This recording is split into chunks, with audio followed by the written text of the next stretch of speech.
Hello, it's Hi. hi. It is Camille with from Kuwait here with me today. So please tell us about the situation in with coronavirus in Kuwait.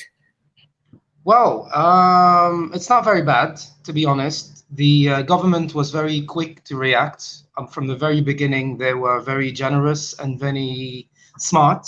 They immediately started we were the very first country in the region to start the social distancing. Ministerial decrees put everybody at homes, working remotely. It wasn't as strict as now, but there was more of advice and more of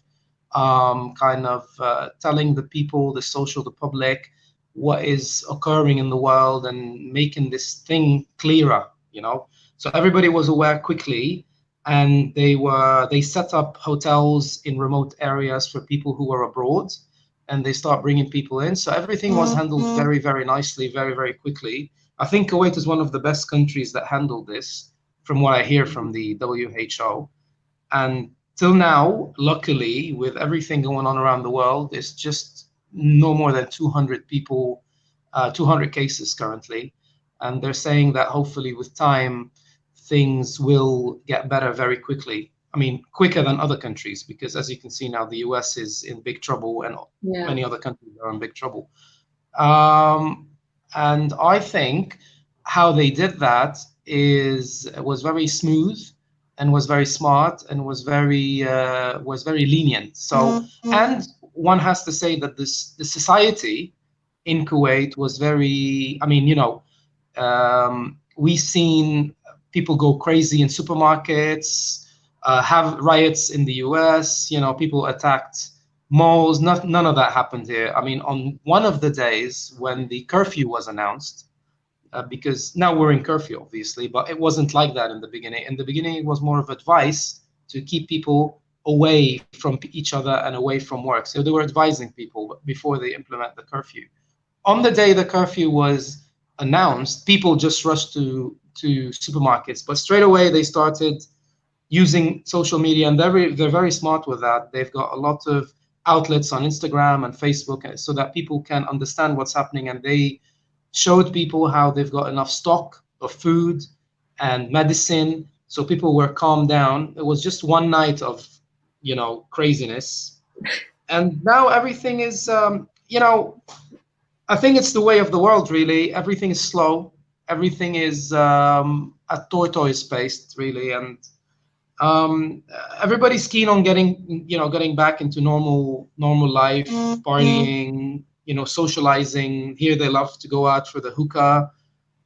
All the restaurants and cafes were shut down immediately. So that was a very quick reaction on the same day. Malls were shut down, cinemas were shut down, and we did that. I mean, Kuwait did that much earlier than anybody, I have to say. I mean, when they were reacting, we were thinking they were overreacting. So everybody was like, okay, this is Kuwait. They always overreact, and they're over conservative. Kuwait is a very Yes. conservative Mhm. country, but now they're being over conservative. But what can you do? And they were forcing people to get tested. So they had these areas where if you are away, and I got tested, if I was on holiday and I came back, you will have to go get tested. Otherwise, you'll be deported or, severe consequences. And we all thought Mhm. it was too much. Now, looking back, it wasn't too much at all. I think it was the right thing. And if you look at the new cases in Kuwait, it's like no more than 2 or 3 or 4 a day, That's very as good. compared to hundreds. Yeah. Yes. So we are living just like the rest of the world. We're in seclusion. I'm here with the cat, and can you see him? And it pretty much we're not doing anything. It's boring, but everybody's safe. And I think that the government made things very, very, very, very easy for us. For example, they gave us internet, free phone calls, all Mhm. networks. Yeah. Free medication. Just come in and get tested. Don't worry, we'll send you somewhere. Nice facilities. Nothing horrible. Nothing scary. I don't think there has been any deaths in Kuwait. I don't know. I don't know the statistics very well. I haven't heard of anyone dying. I think this is the only country whereby the health system has been taken care of and expanded so quickly, so rapidly. Obviously, they have the means. Yeah. It's a very well, yeah. So I haven't heard of any deaths, and they are dealing with it very, very. I mean, we are all taken aback. I mean, I'm just comparing to the UK, where everybody got sick, including the Prime Minister. Yeah. And I was very surprised when the Prime Minister said that we're going to let it just, herd immunity. I don't know if you heard about herd immunity. They just wanted everyone to get sick. I was like, look, I'm happy I'm in Kuwait. I I can am. I imagine. was like, Yeah. look, if this is what our leaders are thinking, I'm happy I'm in Kuwait. So I have to say congratulations to what they've done. I think it's honestly, and I'm being very honest here, I think they dealt with it perfectly. There is no better way to deal with it, given that there is no vaccine, no medicine, no known remedy. You know, and yeah, just like the rest of the world, we're communicating by internet, watching movies all the time, catching up on series. I've never seen Game of Thrones, so I'm doing that now. I have a lot No, of time good. on You my can hands. catch up. You have enough time for that. Yeah, I have enough time for that. For the first time in my life, I have enough time for that. Now, the only thing is exercise. We're not getting enough exercise, I think. They allow people now, recently, they allowed us to go out and to walk, but just two at a time. And we need to keep distance, Yeah. and you need to stay within a kilometer of your residence. And the police would come to look at your ID, and on the IDs, there is the address. And if you're not on the right address, then you're in trouble. Same thing with the supermarkets. There are police officers in front of every supermarket. They take your temperature and they sanitize you, and then they give you sanitized trolleys with nylon wrapping, and they change the wrapping and they check your ID. If you're not from that area, they don't allow you to go in. And Mm, I think that's that's very very helpful strict. because if you get sick, then they know where you've been and which supermarket, and they know who else has been there, and they can treat it. So they have these controls. For example, there is a curfew now, but if you need to go for some emergency, there is a website. You go in, you register, you say what your emergency is. Let's say I need a doctor, I need to go to a pharmacy. They give you a pass on your mobile. And if the police stops you, you show them that, I got permission, so you're fine. So there are ways. It's not like, I mean, they're trying to use technology, and they're trying to think about how, before every step, they're kind of thinking about how to deal with the situation. So it's pretty cool, I have to say.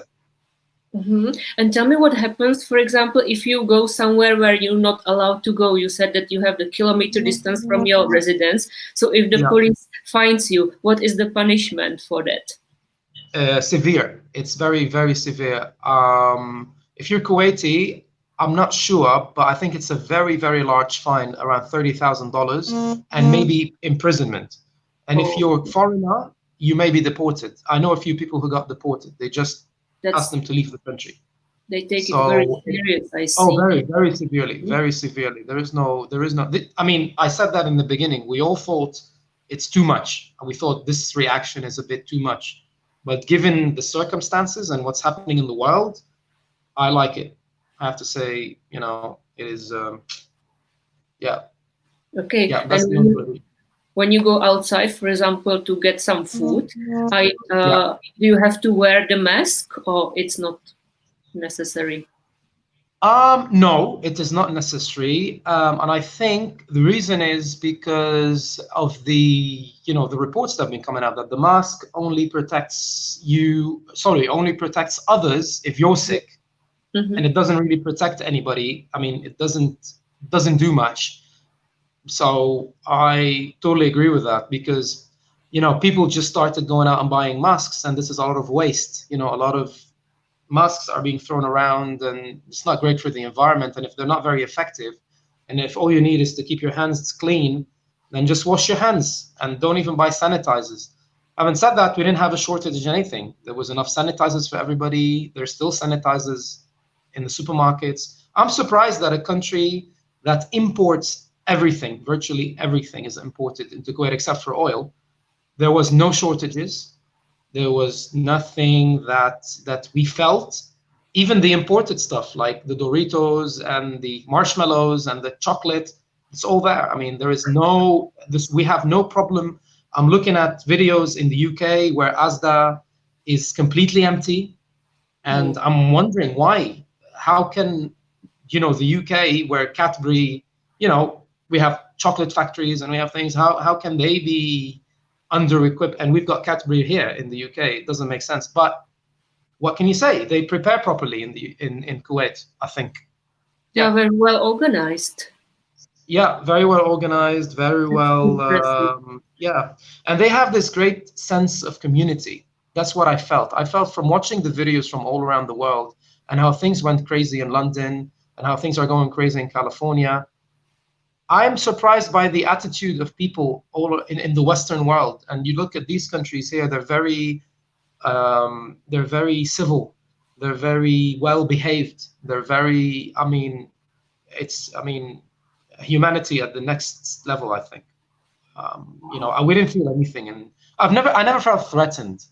I never felt threatened. I never felt that I didn't do any panic shopping. I don't even have anything here. I only have enough cat food, but I don't even have canned food or anything. I still order food online, and I'm not worried. Some people are worried. I mean, I have to be frank with you. Some of my friends, the Mhm. British specifically, they've stockpiled. I mean, I was like, why do you need all this stuff, man? I mean, anyway, I didn't, and I don't think there's a need. I don't feel there's a need. I don't feel it's an emergency. It's just a situation. Because Mhm. in some countries it feels like war. It really looks like war.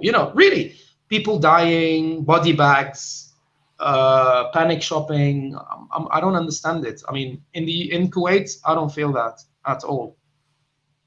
Because the government can sorting out effectively and very strictly wants that people follow the rules. So Yeah, I think that's yeah, what exactly. is needed in this situation. That's Yeah, very and well. once people understand, yeah, they need to listen and they need to believe that. I mean, I think the same message is being conveyed in Kuwait that is being conveyed in the UK. Calm down, don't worry, this, that. But I think it's a matter of trust. I believe that the people of Kuwait trust the government and the people of the UK don't trust the government. And that's why if the Mhm. government says don't panic, they panic. And that's why in Kuwait, yeah, I mean, I can't explain it, but that's why when people in Kuwait, the government says don't panic, we don't panic. We say, okay, we're not going to panic. We believe it. So I think it's a trust issue also as well, if I'm being honest. But I don't know. That's my opinion, and I'm not an expert. I'm just an accountant, so I don't know Mhm. anything about anything else. So And is yeah. there any special treatment for the elderly people? Like, for example, those who can't walk to shop to buy food, that is there any governmental service bringing them food? Or do they I need? I don't know. I don't know because I am an expat and we don't have much contact with the Kuwaitis, and I most of the see. expats are young, so we don't have our parents are abroad. They're not in the country, Mm-hmm. so I wouldn't know, but I would imagine that yes, and I wouldn't imagine that they need it because just like me, you can order anything online. You can just pick up That's the phone true. and call the Yeah, supermarket. I don't think you need it. I don't think you need special uh, care. No one needs special care in Kuwait. Everybody's getting special care. Everybody. I get. You can get deliveries, supermarkets, medicine, everything to your doorstep, and you have the chance to go out if you want. You've got a few hours to go out and do whatever what you need. So it's not that severe. well, it's really impressive how it works in Kuwait. Wow. Yeah, it's very Wow. impressive how it works in Kuwait. Yeah. Yes. Yeah. Okay. So thank you very much for telling us about what Cheers. is it like in Kuwait, and Cheers. let's see what happens next, how it goes. Cool. Stay Okay. safe. Say Thank you hi to very much. everybody in your Bye place. bye. Yeah, bye. So.